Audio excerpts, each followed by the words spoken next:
যুগের পুরাতন কিতাব থেকে, ডায়েরি থেকে যে নকশাটা নিয়ে হাজির হলাম।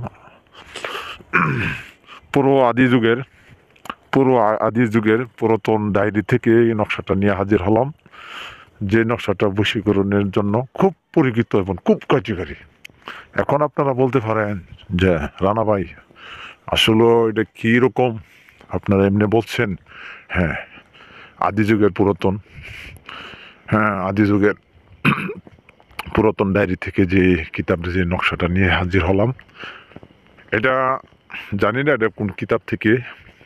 এটা অনেক আগের, প্রায় নকশাটা আপনার ডায়েরির ভিতরে লেখা ছিল আদিবকালের।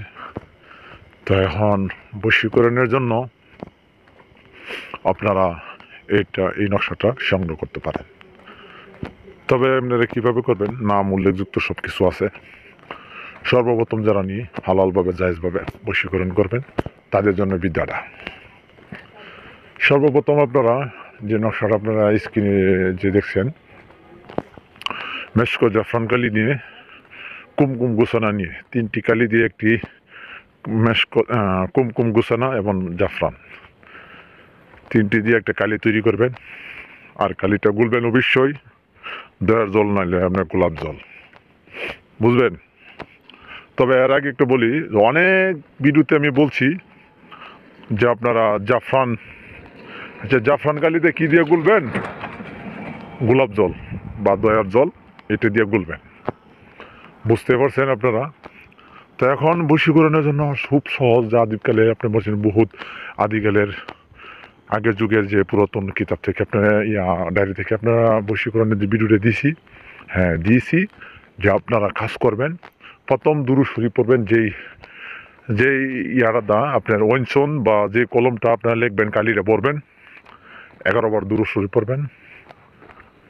11 বার দুরূদ শরীফ পড়বেন লেখার আগে, সাদা কাগজে লিখবেন। এরপর আপনারা একবার কুলফল ফালাক, একবার নাস, 3 বার, আর আপনারা একবার আয়াতুল কুরসি, এইগুলি আপনারা পড়বেন। পড়ার ভিতরে আপনারা তাবিজটা লিখবেন। শনি অর্থাৎ মঙ্গলবারে সুন্দর স্থানে বসে রেখে লিখবেন। লেখার পরে আপনারা করবেন কি, একটি মাদুলিতে ভরবেন।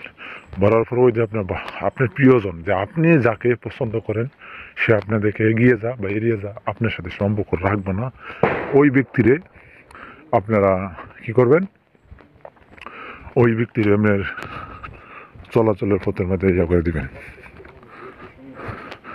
দাফন করে দিবেন। দেওয়ার পরে মনে করতে সে ফাঁকুল হয়ে যাবে। আর যারা দেশ বিদেশ থেকে কাজ করাবেন, হোয়াটসঅ্যাপ নাম্বার, ইমো নাম্বার যোগাযোগ করবেন 100%।